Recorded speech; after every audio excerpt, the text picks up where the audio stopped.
This world is not what you think it is. This world is not what you think it is. We do have a rare view of Milwaukee for you. It comes from the other side of Lake Michigan. Now check out this picture. It's of the city lights that were taken last Thursday night in Muskegon, Michigan, some 70 miles away from Milwaukee. So why does Milwaukee look so close?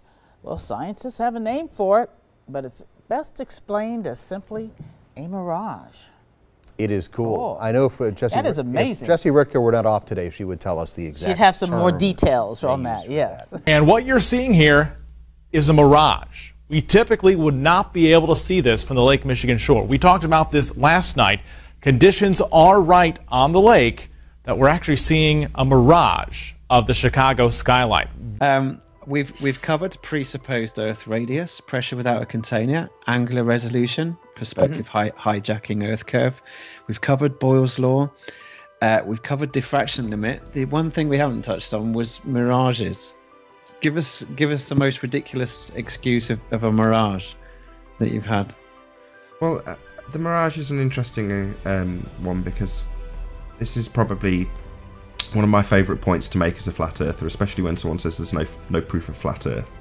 So I'll give you an example. We'll use Ranty and one of his images. So he has a picture of a clock tower at about 20 miles at Barrow-in-Furness, and it's just a picture of a clock. Now, as a flat earther, I look at this picture and say, clock at 20 miles. That's the end of my explanation. As a flat earther, I can make that statement. I'll say it again. Clock at 20 miles. Now, if you're a fundamentalist religious zealot, then that's not a clock at 20 miles.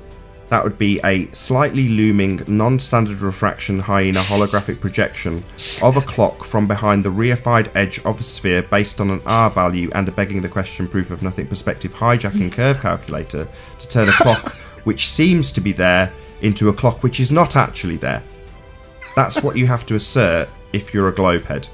So it's not a clock, it's a holographic projection of a clock from behind the reified edge of an Earth curve based on a begging the question proof of nothing perspective hijacking curve calculator. As opposed to me, that's a globehead explanation. I say clock, 20 miles. You're the man, Nath. You are the man. I love the way it's the way you it's the way you say it. It's the way you say it. It's just you serve people like the Wimbledon final beautifully. It's poetry in motion. It genuinely is. It is. That's soundbite classic.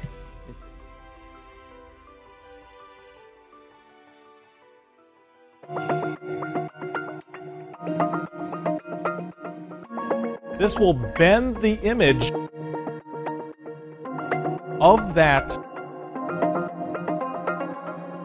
skyline back towards the viewer. This will bend the image of that skyline back towards the viewer. This will bend the image of that skyline back towards the viewer.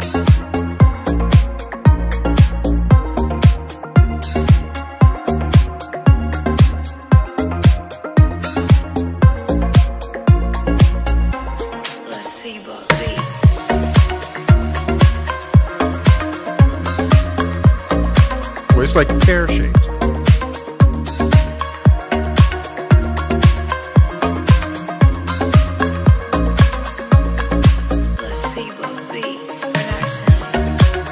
So, Earth, throughout its life, even when it formed, it was spinning, and it got a little wider at the equator than it does at the pole. So it's not actually a sphere. No. It's oblate, and officially it's an oblate spheroid. That's what we call it. No. But not only that, it's slightly wider below the equator than above it. Hell no!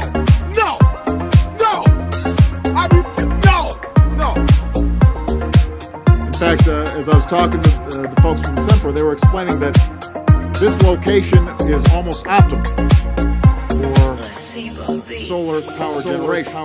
Not only because transmission lines were already here. The sun is traveling. And there's no haze. It's absolutely clear. And so this is an extraordinary opportunity for the community. This will bend the image.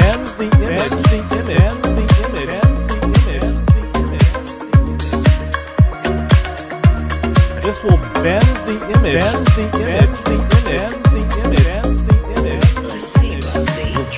Little chubbier. Yeah. Chubby's a good word. It's like pear-shaped.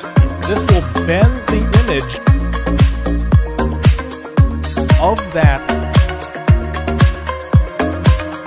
skyline back towards the viewer. If some of these folks were around when Columbus set sail, these guys were around when Columbus set sail, they must have been founding members of the Flat Earth Society. They'd be charter members of the Flat Earth Society.